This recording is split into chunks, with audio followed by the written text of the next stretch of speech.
Glad to have all of you here and to be learning Torah together. We are learning, we're talking about Purim. This whole series is about Purim and sort of unraveling some of the mysteries that show up in the texts that are associated with this holiday. And one of the things we talked about last week was the nuances between the character that is Vashti, and wrestling with the question of, is she a good guy or a bad guy? And there was no clear answer, and I invite folks who missed it last week to go take a look. This week, we're going to tackle something that might be maybe perhaps just as familiar, which is the question of alcohol and this holiday, and what does that obligation really look like? And I think it's more complex than people, it appears, more than it appears on the surface. So I'm going to invite folks to turn on your cameras if you can. That way we're all sort of in this together. Everybody should do what feels right for them, but if you can, that at least we can see each other's faces as best we can. And I'm going to share my screen so we can all look at the same stuff. Can you give me a thumbs up if you can see this? Yes? Awesome. Is it big enough? Too big? Not big enough? Larry's getting really close to the camera. So, okay. It's okay. Wonderful. Glad to see it. Even I give myself a thumbs up unintentionally. So, we're going to begin with I always am sort of wary of saying famous because famous is so relative. Everybody has different familiarity with text. But I think this story comes up in most conversations around Purim at some point, or certainly there's a reference to it. So it might be familiar to you. And if it's not, you will hear it tonight and you will hear it a million times after tonight if you're not familiar with it. And we have a statement and then a story. The statement is as follows. Rava said, a person is obligated to become intoxicated with wine on Purim until they are so intoxicated that they do not know how to distinguish between cursed is Haman and blessed is Mordechai. This might be familiar. So we have some interesting phrasing here. Rava is an Amora, so he's coming in Babylonia a number of centuries after the rabbis of the Mishnah. So this is written in Aramaic. So there's some time passing from the Mishnah and things like that, and Purim establishing as a holiday. Before we sort of unpack the story and go into what this means, what questions come up around this statement, this obligation that we now seem to have? It uses the word mechayev, which is the word for obligated. That's the word we use. So it's not like a subtlety there. So I'm curious, what questions come up for you with this statement? Yeah, Larry. The phrasing, how to distinguish. I mean, because I think most of us has always heard it when you don't know, when you don't know the difference or something, where you're not sure who's Haman and who's not. And here is not to make the distinguish, but how to make that distinction. Right. So I want to make it's exactly the right question. One of many great questions. I want to make an important note in Gemara text under this format, which is the Koren Talmud. The not bold is Rabbi Steinsaltz's commentary. Your question still stands though, which is to say the Aramaic says ad de lo yada, until a person does not know, bain, between. So it's still there. Your question is still there, which is like, what does it mean not to know? What does it mean not to be able to make a distinguish in some way? I think is exactly right. Tybal, please. Other Talmudic things, the measurements are objective. A kadias, an olive's worth, a this worth, 3 figs. But here, this is not only subjective, it's subjective in a way that an outside observer couldn't necessarily judge. I love it, right? The rabbis love objective measures, right? We know how much matzah we need to eat in order to fulfill our obligation on Passover. Here, there's no, the measure is profoundly subjective. And on some level, as Larry pointed out, hard to measure even subjectively, right? Absolutely. What does it mean to be this intoxicated? And how do we know how intoxicated that really is, right? There's not a clear measure. Other questions?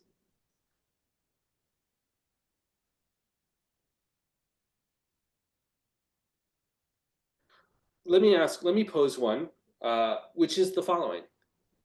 Is this a good obligation? Is this an obligation we should have? I think I'm not much of a drinker, but we have problems in our society around alcohol. Being encouraged to be intoxicated is problematic, and it's challenging. And I'm not sure that I agree with what Rava is saying here from the outset. So putting it out there as a question. And I think the Gemara already invites us to think this way, to be skeptical because of this story. And the story is ludicrous from the outset.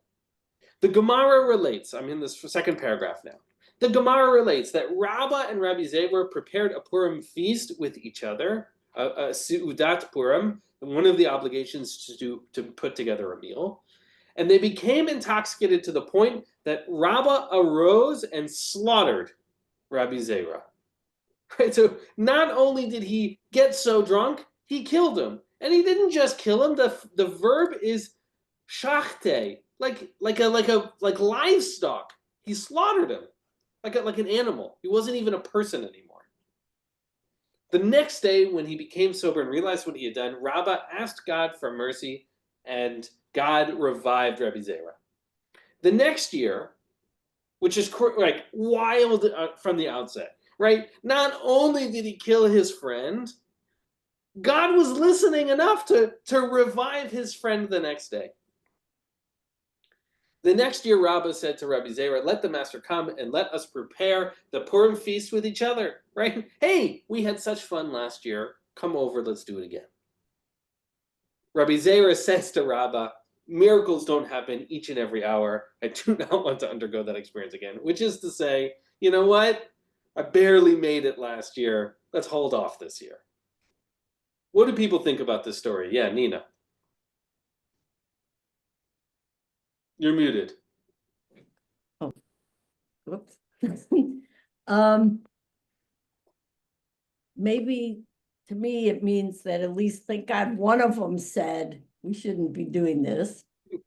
The miracles, that they shouldn't undergo that experience again. Yeah. Which for many people, it could become a horrible habit.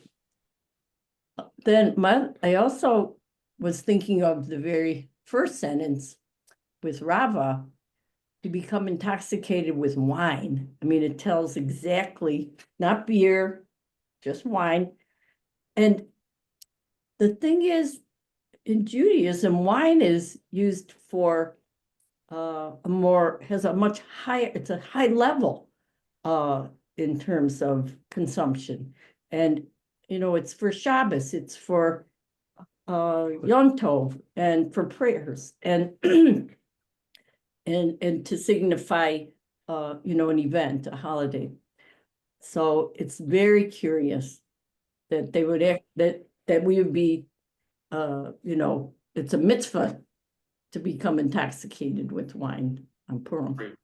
Great. So two separate things. First being, right, like not only like miracles are an unlikely occurrence from the outset. We should be very, very careful. And the second thing you highlighted was Rabbi Steinsaltz's comment here around wine.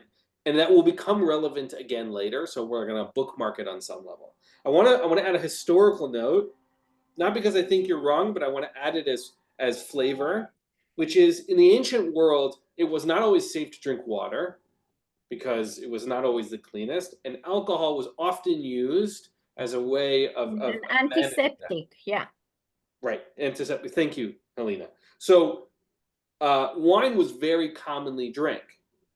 In our age, and certainly in the age of later commentators, that will not always have been true. And wine is something we use for sacred moments, right? It's part of life cycle events. It's part of Shabbat. It's part of holidays. It's part of the way we mark special moments. And even this, which is being used for a holiday, it feels discordant somehow, right? To be using it in this way. So really great addition, Dina. Yeah, Sheila. Well, It's a horrible you story. just said what was appropriate, and that is everything in the book is sort of exaggerated. Like when they talk about the feast at the end, again, how much it's like everything in the book is exaggerated, and we should take it, what's the word? There's an expression. With a grain of salt. Grain of salt. Take it with a grain of salt. Yeah. Now it's interesting. We also drink on Simchas Torah. Also, yeah. The wine flows. The liquor flows. We find in other places there is language where, like, how is joy manifest with meat and wine, and so there is an association for the rabbis between those things and joy. Wine is, somehow wine is wine. Liquor is stronger. It also, I think, is more expensive. So the question of the ancient world, I don't know in terms of the context. That might be true for us. I heard Helena's voice before, and then Jonathan. Helena, did you have something you wanted to add? Yeah, I thought it is a horrible story. A what? Horrible, horrific. Yeah. Oh, yeah. This is a pretty terrible story. There's not a lot of good. Nobody looks I good. never heard this story before, but I'm telling you, this is terrible. Yeah, it's I think intentionally these texts come right after each other. I think they're in relationship. It's supposed to be communicating something, which I think we get overlooked year after year. Something about these two things should feel uncomfortable. Yeah, Jonathan, you wanted to add. Yeah, just wanted to make a quick comment. I think this is correct. Both Purim and Simchat Torah, I think, are both holidays that were established by the rabbis. So maybe the carefree of the imbibing maybe has to do with that, as opposed to Pesach and Sukkot and Shavuot were, I guess, ordained by God, possibly. I don't know. Forgive me. It's an interesting thought. There is something that holds Purim and Simchat Torah together in terms of the tone and tenor around it that I think you've highlighted really quite right here. Let's keep going. We're not really moving through history because I've put this out of order a little bit, but we'll start to see. We'll go through it and we'll see what happens. So the next text I want to bring here is the Mishnah Torah. Right, it comes maybe 600, 700, 800 years later in the Spanish Empire of its time. The Rambam, he says the following: what is the nature of obligation for this feast? A person should eat meat and prepare as attractive a feast as their means permit. They should drink wine as they become intoxicated and falls asleep in a stupor.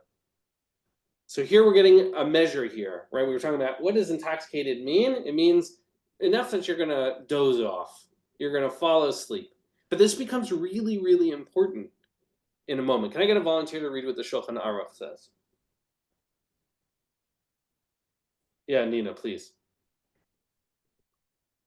One is obligated to be intoxicated on Purim to the point where he does not know the difference between cursed is Haman and blessed is Mordechai. Yes, great. You're going to keep reading. The Ramah here, the way that the Shulchan Aruch is organized is in this case, the regular text is Rabbi Yosef Karo, who's the primary author of the Shulchan Aruch, and then the Ashkenazi gloss comes afterwards, which is Rabbi Moshe Isserlis, whose an abbreviation is the Ramah. Anyway, the Ramah adds, Nina? Some say it is not necessary to become drunk so much, but rather to drink more than he is used to, kolbo, and to fall asleep. And while he sleeps, he does not know the difference between accursed is Haman and blessed is Mordechai. The Maharil. There's no difference on Purim between one who has more and one who has less, as long as his heart is directed toward heaven. Great, thanks, Nina. So here, the Ramah, the Ashkenazi gloss, pulling from different customs, although clearly in alignment with the Rambam here, which is, it's not really about how much you drink, right? One thread from the kolbos, a different collection of halakhic material, suggests that it's about more than you do normally. So if you drink 1 glass of wine, maybe you drink 1.5, right? Just a more than you would normally do. The second, from the Maharil, or at least sort of in pulling from the Rambam, is that you drink enough to fall asleep. Why? Because if you fall asleep, you can't tell the difference between or cursed is Haman and blessed is Mordechai. Right? If you're asleep, you're not conscious, you can't tell the difference, which I think is... It is still a very, very bad message. 100%. This is not a great measure. It's a silly measurement in terms of, like, if you are not conscious, making any types of distinctions is sort of really silly. And I think part of the tone here is, right, there's a problem here, and the rabbis are struggling to find it, and drinking this much isn't great anyway. Right? So we have 2 different threads. And then here the last bit, that there's no difference in someone who drinks more and who drinks less, which I think is nice, as long as their heart is directed to heaven. Right? That sheikaven libo l'shamayim, which is to say that your intention matters. However, if you are drinking at any real level, intentionality is not something that you can maintain well. And so there's a problem here. There's a contradiction here in terms of the demands on us on Purim. It's going to be actually become something anti-Semitic. If someone were to see this and was anti-Semitic, he could make a comment about, you see, the Jews drink too much. Yes, actually, I thought you were going to take it in a different way, which was that we can't tell the difference between good and evil. Right? Which I think is another threat to this, right? But yes, either way, this instruction and the various dynamics we've seen so far don't make us look good, or not good advice. In fact, are potentially quite dangerous. Other thoughts on the Mishnah Torah and the Shulchan Aruch? Yeah, Nina. It's also interesting, it just says you're obligated to drink on Purim. And again, so many other holidays, everything is very precise. And when did, like, the Purim Sudas, did people have Purim Sudas like hundreds of years ago too? Yeah, it's one of the 4 core mitzvot. Okay, so, and that's inferred that you would not be drinking while you're hearing the Megillah. This would be the next day. At the festivity of the at the Suda. Yes, I think that's a really, really important distinction, which I have not made before, and I don't think we collectively have made, which is, this is not during the reading, right? This is, here example, the Mishnah Torah says, Keitzad chovat seudah zo, which is like, what's the name, like, how do you actually fulfill the obligation of the meal? So it's a really important distinction you made, which is not obvious, and we don't usually use that language. So now, it's a great nuance to add. They could also say that this took place, they were not driving. Remember, one of our problems today is that we don't want someone to drink because they're going to drive, and that will create a problem. But yet on Purim, the 4 cups, we're obligated to drink. I'm sorry. Yeah, on Pesach. We're obligated to drink 4 cups, and there is a problem with driving, for many people. But on Pesach, it is, you start falling asleep, and then you don't really, I mean, you're singing it's also ridiculous when you think about it. Yes, there the measurements are more concrete, so it's related here, certainly in terms of our relationships to alcohol, but it's not quite the same. Here, the rabbis are clearly stretching for lots of explanations for this framework. Jonathan, please. Yeah, we've all kind of touched on it. Like we're reading this from the benefit of hindsight from today, and it's hard to put ourselves in the place of the lands and the time of when this was written. So I'm sure it was definitely a different perspective. Maybe there weren't as many times to be celebratory, and this is one of the few times maybe that Jews could be. I don't know. Yeah. The state of the world was quite a bit different. I would say on a flippant side of that, which is like I wouldn't recommend anybody get onto a horse highly inebriated either. But in any case, there are lots of levels in which our history and relationships to alcohol and Purim and community and physical space and city are all different than this context. So it's worthy of mentioning. So let's unpack this a little differently, because the rabbis keep going. We're moving now.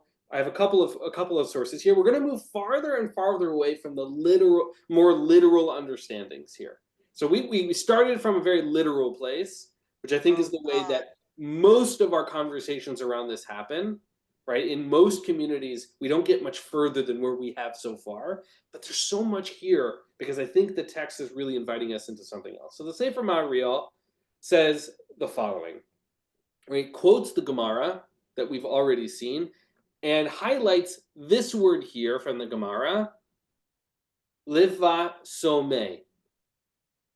which is the word being translated as drunk or intoxicated. It's a strange word. And here he says that according to Rashi, what that means is to get drunk. Meaning to say it's not obvious from the outset that that's what that verb means. It's only through Rashi and other sources that we become to associate whatever this verb means with getting drunk. And here the Sefer Ma'ariel, actually he's asking somebody else, and it says the following. I asked Marisigal if one needs to become really drunk.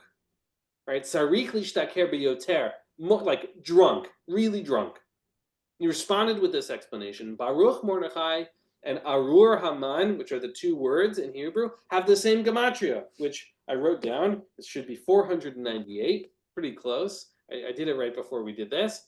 Right? They have the same gematria, and one can easily get drunk enough to make the mistake in the count, which is how drunk do you need to be? Enough you can't do math in your head.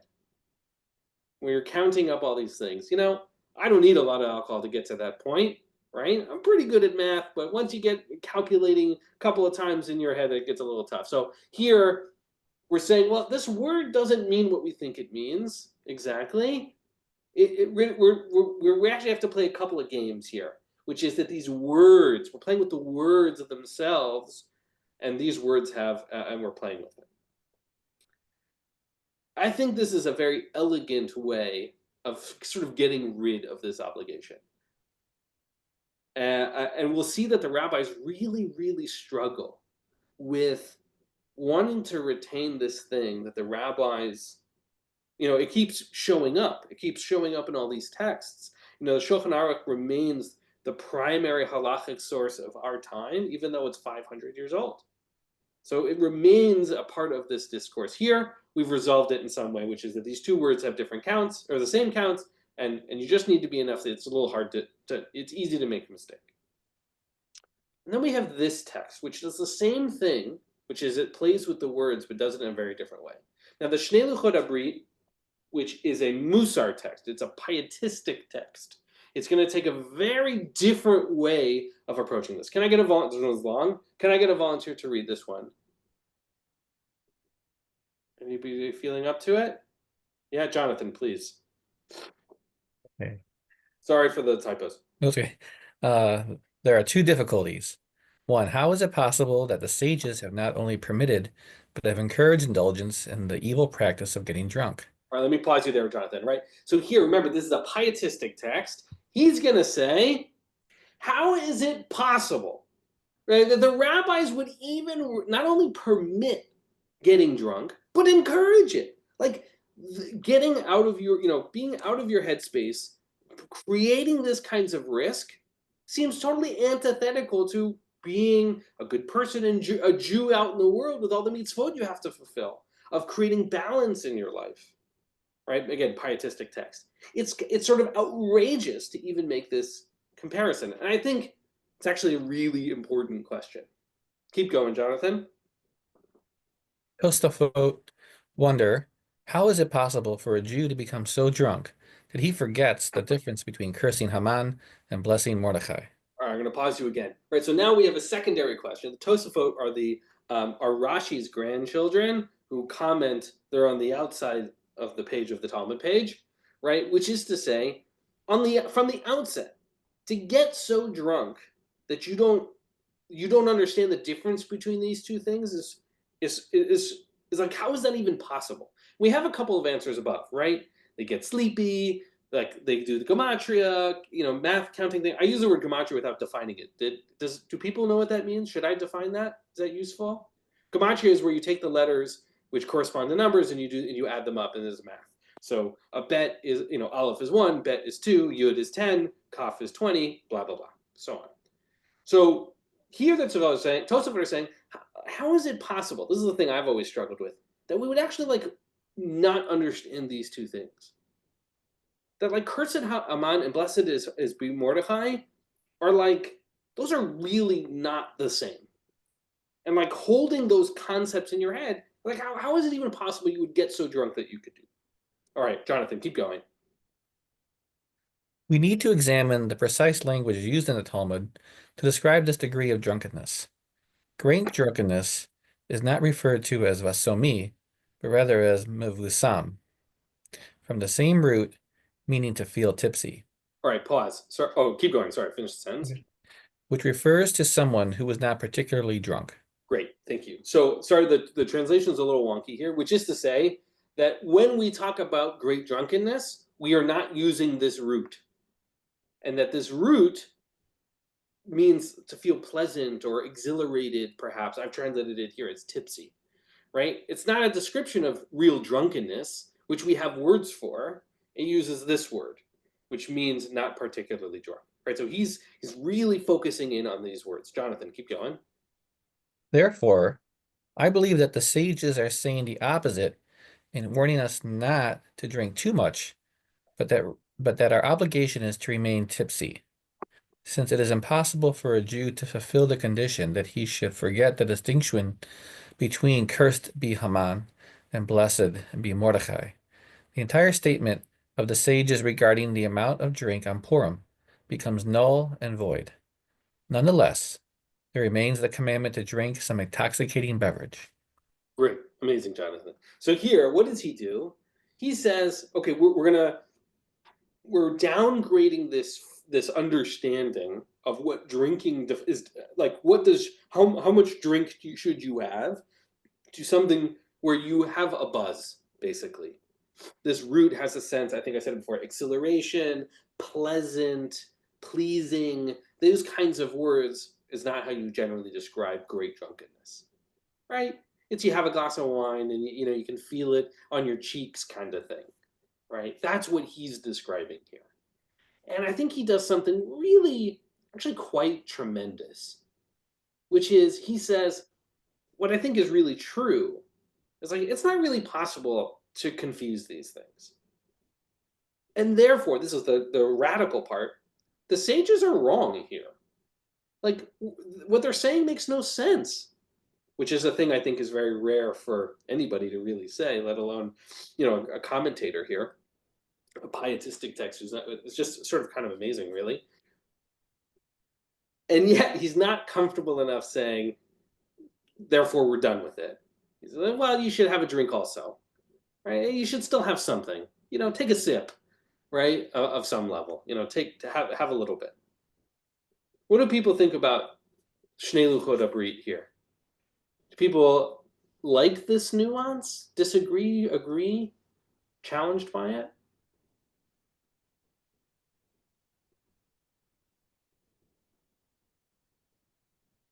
Sheila, and then Jonathan. I think they're just trying to make excuses. They realize this is, an exaggeration. And I mean, they're trying to, and it depends, I think, on the person. Some people say, okay, some people will say, okay, you can drink. Others will say, we really shouldn't drink. And they're just trying to make some sense to explain it away. Yeah. So I think I agree with you. I think the only piece I would say is I think explaining it away is a much more radical choice than you're making it, which is to say that the rabbis of the Gemara were wrong, although they were wrong about lots of stuff, to be totally honest, right?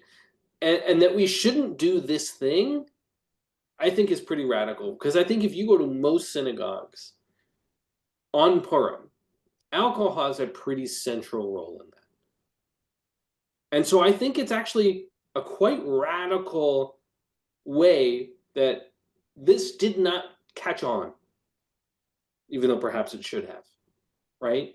That this thread that exists saying, well, maybe this isn't what we think it should mean. This isn't saying what we think it's saying, is not the thread that's taken at all. And we're living. It's what gets people to come to shul. And if you, if I want, there are two comments. Chabad gets kids to come on Shabbos at college because there is drink. And you don't have to be 18 or whatever, or 21. My grandkids have said, we'll go to Chabad sometimes just to get a drink. That's one comment. The second comment, which I hinted at before, is how do they explain away Simchas Torah and the drinking? Drinking isn't as bad on Simchas Torah, but heck, the bottles are out. Right. I think what you're reflecting here is this thread in our culture, Jewish culture, across the different cultures, where alcohol remains a pretty central role. And I'm not against alcohol. I got a fridge with beers in it, but I'm not suggesting anything to any extreme. But there is a real sensitivity being reflected here that I don't think is reflected more broadly. Jonathan, you were going to say. Yeah, I mean, I never given this much thought until tonight, and I should know better by now. You would think this isn't gonna be, there wouldn't be much commentary written on this, but lo and behold, there's quite a bit, and but I shouldn't be surprised because that's how our tradition is. But it is a little bit comforting to know that there's this undercurrent or this counter narrative maybe of it's not really not these ideas that we're not supposed to. You don't have to get so intoxicated. It's okay just to do a little bit, just to do a little drink, if you want to participate in this mitzvah. Yeah, exactly right. I think we, not we like people in this call, but we collectively over who engage in the tradition have not pulled this thread very, very strongly. Let's keep reading. But wait a minute, excuse me. Yeah. We do have, come to think of it, we have this Kiddush clubs, and our synagogue is now getting, I think, a little heavy on it. But in some of the places, they've cut it out because people would come to shul and would be drinking quite heavily. Now, in most cases, they are in the Orthodox shuls, and I mean, I hate to, make comments, but that's where they would drink, that since they're walking home, it doesn't matter. And one of the issues is that the kids are drinking, the teenagers are drinking. Yeah, and yeah. They have sort of permission to drink. The Kiddush club culture has quite a bit waned from its height. I remember seeing a number of years ago a PSA specifically oriented towards folks, communities that have Kiddush clubs, to watch out for kids watching the adults in their lives drinking to excess every week on a regular basis. Well, wait a minute. It wasn't only watching the parents. They drink. No, I'm not arguing that. Yeah. I'm saying they know that on Shabbos you can have a chance to have a little bit of drinking, but you're introduced to liquor. Let's put it that way. Yeah. You're introduced to liquor at an earlier age. Yeah, exactly. I think that's a good idea. Nina, you were going to say. I mean, even having kiddush. Now, I don't know because we had daughters and they were not drinkers, but Michael would have a drink. I don't like liquor. I like liqueur, but not liquor. And I couldn't stand it. And, um, but the kids would know, okay, I can get a little bit now. I mean, you have these little cups that they're actually made for kids. Yeah. So that Yeah. they could drink something, whether it's wine or, well, in most cases we just give them wine, but they Yeah. know they can have it once, and if they can have it on Shabbos, why can't they have it some other times? And Yeah. it's just Yeah. like at a wake. The Irish get drunk at a wake. Right. Well, I want to. That's not a thing I'm super knowledgeable about, so I want to stay within our realm here. Nina, and then we're going to keep going. Okay, well, here's a thought that is very pondersome. When you're reading the Megillah, the mitzvah is you must hear every word. And, the expression, we have to remember to forget and to forget not, and not to forget to remember. And that's always been for me, I can't quite grasp. We want to blot out Haman, but we've got to hear his name. We got to hear every time his name comes up during the reading of the Megillah. So you have that, we're commanded to listen to every word. And then the opposite, at the end of the day, now we're commanded to drink so that we don't even know the difference between the two. So here's my question. Where does it say in the commandment why we're supposed to confuse the two? Yeah, we're looking at it. The Gemara source that we saw is the place where it shows up. But isn't that counter to the whole idea of why Purim? And we every year, we blot out the sound of it, but yet we still hear it and then blot it out. Yeah, so the remembering piece has more to do with an understanding that Haman is a descendant of Amalek, and that we have a commandment in the Torah to blot out Amalek. And so that relationship shows up where it's like, okay, well, we have to remember Amalek so that we can blot it out, and that gets transferred to Haman, which is different in this context than Cursed be Haman and blessed is Mordecai. They're obviously in relationship in the sense that Haman's still the bad guy and Mordecai's the good guy, sort of, right, Esther, since it's really quite much more central.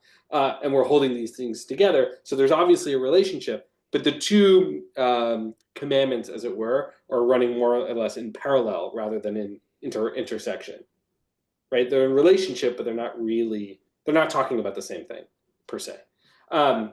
But I think the question remains, which I think is being said here by Shnei Luchot Abrit, which is like the whole idea that we'd be confusing these things makes no sense. And like we should basically do away with the whole thing as much as we can.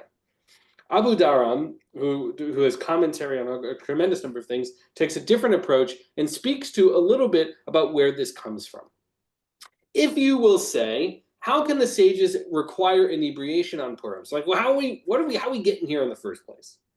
We know several places in the Torah that enumerate the great stumbling block that is inebriation, like the stories of Noah or Lot. So, for example, the story of Noah, right, after the world is destroyed, one of the first things he does is he plants a vineyard, he gets drunk, he passes out, his daughters take advantage of him. Not a great story, not a great restart for humanity. We have all like alcohol is not the winner of that story in any sense. And there are those who say, I'm back in the text here, right here, the answer is that all of the miracles that happened for the Jews in the days of Achashverosh happened during wine feasts. And the term here is al yedei mishteh. So mishteh here it comes from the root to drink. And a mishteh is often translated as a party. And here we can sort of overlap the two meanings, which is say this feast party situation and drinking become related. And I think it's it's not a stretch. It's like a very reasonable understanding. It's a great translation. Wine feast is a perfect translation for that word.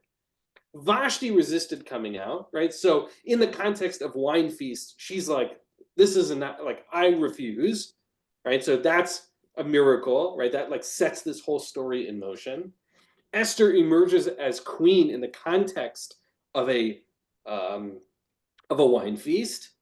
There's a bunch of stuff here where it quotes verses that are cut out. You could go look them up if you wanted to.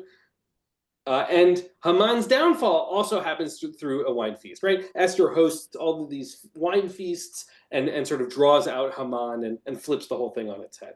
So therefore, according to Abu Dharam, we are obligated to drink on Purim because the miracle happened through wine, right? Nina, you mentioned that from the very beginning. Why wine? Well, here we have an answer, which is to say, everything happened in the context of drinking wine. Therefore, drinking wine has a context for us.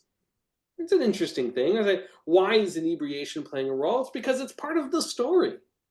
And part of Jewish life and holidays, this is so true in Passover in particular, is we act as if it was us. And here too, we're applying that premise here. It happened to them in drinking, therefore it's happening to us in drinking. I'm not suggesting this is a good answer, but it's a piece of the puzzle here. We have about 20 minutes left, and I have two texts, the Bat Ayin and one other one.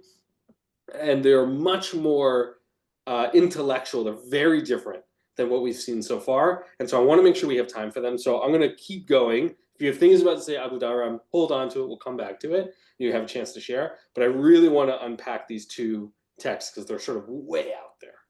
And everything we've said so far, I think, is relatively reasonable, grounded, logical, rational, reasonable. These two are off the wall, totally different. Not bad, just very different. So the Bat Ayin, which I actually happen to have a copy of right here, is a Hasidic commentator, and he approaches it this way. I'd have somebody read, but this one's there's a lot of subtext here. The truth is that I'm still unraveling this for myself, so I'm not holding any truths here. The Talmud says, as we've already seen, right, one should drink until one does not know how to distinguish between cursed is Haman and blessed is Mordecai. Right, that should seem familiar to us at this point. Teaching us that we should not distinguish between two aspects. The word is bechina, between two aspects or qualities. Here I'm adding groups of Jews in Shushan. Okay, this is really off the wall here. The idea that he's going to pull from is that we're going to categorize two types of Jews in Shushan at the time. The group that we're calling blessed is Mordecai are those who believed in his plan from the outset, and that group should reach the strength of faith like those of Cursed is Haman, which is the second group. Which is to say, the people who believed from the outset should have faith like the people who had faith once Haman's fate was sealed. Right? So we had people who were worried at the beginning and were satisfied at the end. People who had faith at the beginning and got to see the whole thing happen. And that those two groups should have that they should have faith like the other one. Which is to say, again, I'm still like unraveling this in my brain. Again, not holding any truths here. Which is to say that if we were to split the Jews of Shushan into two groups, people who had faith in the beginning and people who were satisfied with the outcome, that we shouldn't make a distinction between those types of people. That those who are who have faith from the beginning and those who feel comfortable with the result. Again, I'm trying to wrap my brain around this. Let me say it this way.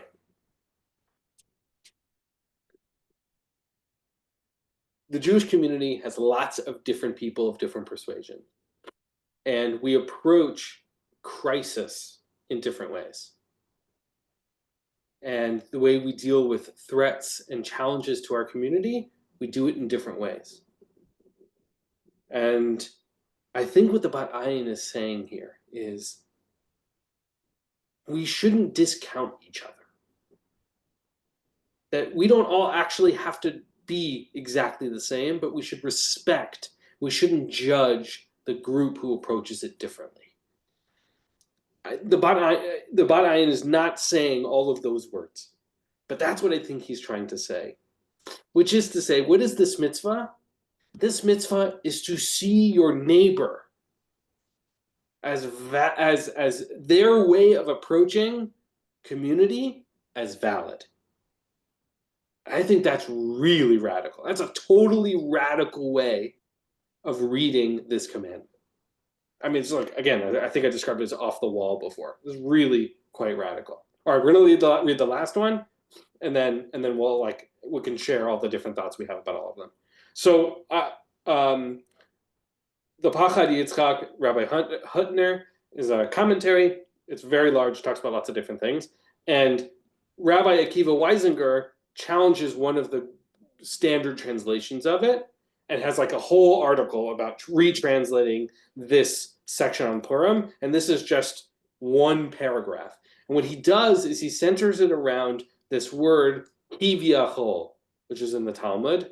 And kivyachol is used to say as if, quote, as if it were possible. So we would say, God acts in this world, kivyachol, as if it were possible that God would actually act in our lives, right? It's a thing that we're like, it's hard to even wrap our brain around. Kivyachol, as if it were possible. It's almost, not always, but it's often used to describe God. So here, in a much broader context, the Pachad Yitzchak says the following. The heart of God is very close to one's mouth on Purim, right? Which, of course, is ironic because Purim doesn't mention God. And this is one of the tastes that we taste during the drinking of Purim. And that the situation of inebriation is one where the division between language and heart are removed. Which is to say, there's a nuance happening in the holiday that removing those barriers allows us to access. And this is what Rabbi Weisinger says. Drinking blurs barriers, not only between Baruch Mordechai and Arur Haman, but between our cognition and our emotion, our intellectual and philosophical comprehension of God's limits, and our imaginative depictions of God's actuality. All stemming from the blurring of lines between our in-progress, imperfect world and the perfected world where good has triumphed over evil. A day that God winked at us through the veil of history and we caught a glimpse. Right? The whole idea is that, right, God is not named, but the word makom is used, or there's a word that if you take there's a 4-word phrase, Yud He Vav He is the first letters of each one. It's like, oh, that's God's name, like interwoven in the story. Here, I think that's the kind of thing Rabbi Weisinger is sort of hinting at here. A day which we break free from the constraints of as if it were possible, as a concept, and apprehend God for a brief moment as physical reality. Which is, as I understand what Rabbi Weisinger is saying, that Rabbi Hutner is saying, is that this commandment of alcohol is about a mental shift, sometimes aided by alcohol, but certainly not required. I would say not required. I don't want to put that words on that. Which is to say that breaking down the barriers of seeing the divine in our lives is what Purim invites us to do. And alcohol can play a role in that. And that we can shift away from this sort of hypothetical as if it were possible, but we know that it isn't, to this nuanced whisper of God's presence in our lives, which shows up in the rabbis trying to find God in this story, where God does not clearly exist. Which is to say that this commandment is not about being drunk. It's about being open to the possibility that God is present. I think that's really powerful. I mean, that's a totally different take than what we've seen so far. I'm going to pause there, and we'll take some, what do people think? I mean, some of these are really, really wonky. Yeah, Debbie, please.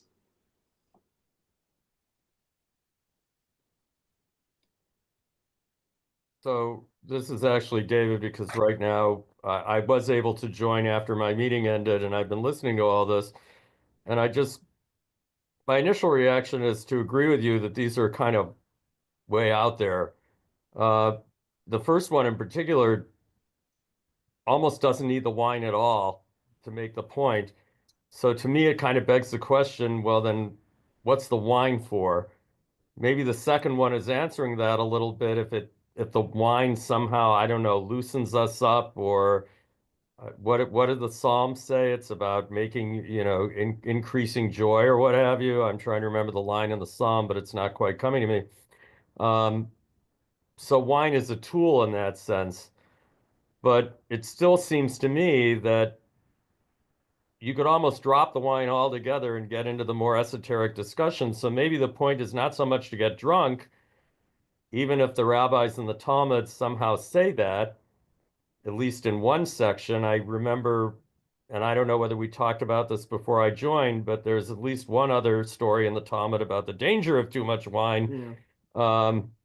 So maybe the real point would be you have a little wine to loosen yourself up and maybe increase your joy on the holiday, as opposed to you get so drunk that you might actually end up hurting one another.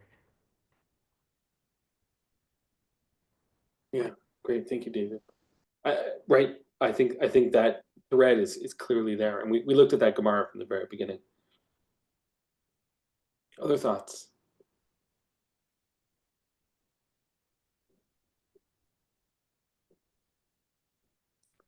I want to share a story. It's actually a Hanukkah story, not a Purim story, but I want to share a story.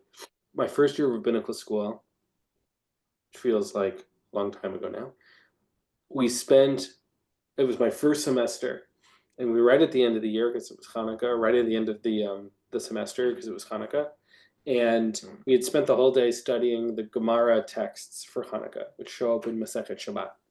And there isn't that much of it. It comes up in the context of wicks. It sort of doesn't matter. Spent the whole day basically learning about Hanukkah and reading these texts. And for me, I was very much excited. It was like the very beginning of my rabbinic journey. And it was just, I was so pumped from the experience. And I was steeped in it. That's how I felt all day. I was just like soaking it all up. And I got home. I lived in an apartment building on the first floor. You entered in, it's Los Angeles, so you entered through the gate, there was a hallway, and you opened, and I was on the first floor, and there was another building next to me, so I wasn't getting a lot of natural light, but I had a window to the alleyway. And I lit my Hanukkah menorah, and I lit it, and I just sat, and I sort of just was present with my menorah, having studied all day, and just being there was probably one of the most spiritual moments of my life. I felt like the veil peeled back and like God was present with me in the moment. I mean, it no sense of sarcasm or irony. It's just like it was a deeply life-changing moment of spirituality for me. I remember we had studied, there's a great text by one of the Chabad rabbis called The Four Worlds. And it talks about I often read it around the concept of Hanukkah. There's another Hanukkah discourse by one of the Chabad rabbis. This is, rabbis number 2 and 3, I think.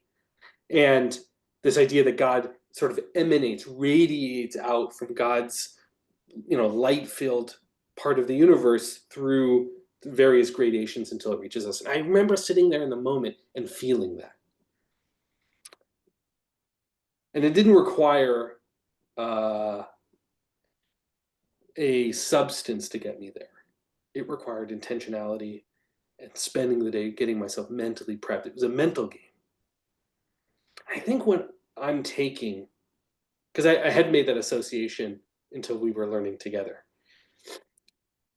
especially Rabbi Huntner's and Rabbi Weisinger's at the end, I think part of what we're learning here, if we take all the sources together, is that Purim invites us, not in a serious way, but in a joyous-filled way. I think David centering us on that is really key. And allowing us to experience the holiday, let it soak it all in, and being open to the possibility that miracles can happen, that we all have a role in the story, that God is winking at us, like all of those possibilities, whichever thread motivates you in any particular part of the year, or part time you celebrate, that being open to that space where God reaches out, that you can be open to the experience, not that these things don't mean anything, that you can't distinguish them, but that they show up fully at you at the same time, to me, is what the message is here. That holding enough space to have these things actually mean something. That invitation is present every time we celebrate, every year. And sometimes for some people, alcohol can play a role in that. And again, like the idea, it's just a taste, it's a tipsy. Maybe that's the right thing for some folks. But just being open, the mental game of being open to those kinds of experiences is not easy. I tend to intellectualize so much of my own life. You can ask my therapist about it. Being open to these things is not natural. It's not easy. It takes time and effort and work. And I think what this is inviting us to do is to do that, is to be present, to hold space, to let these things just flow through us. Not because they're not distinguishable, but because we want to hold them both as something that we need to derive meaning from. And that was not a thing I planned. It was as we were talking, I was thinking about this experience on Hanukkah. Anyway, I think that if we were to take anything away, and we'll take a couple of minutes for people to share their own thoughts, I would invite you as we think through the next number of weeks of our learning, and also as Purim comes in a little over a month, that we're open to all sorts of experiences that maybe we weren't before. Any other thoughts about Purim, at least our learning today, that we want to share? Okay, well, we'll end it there then. Thank you all for learning with me and spending this time together. And we'll see you next week. I think we skipped the week that's Tu B'Shvat, which I think is in 2 weeks. So next week we'll be back together and we'll learn something different.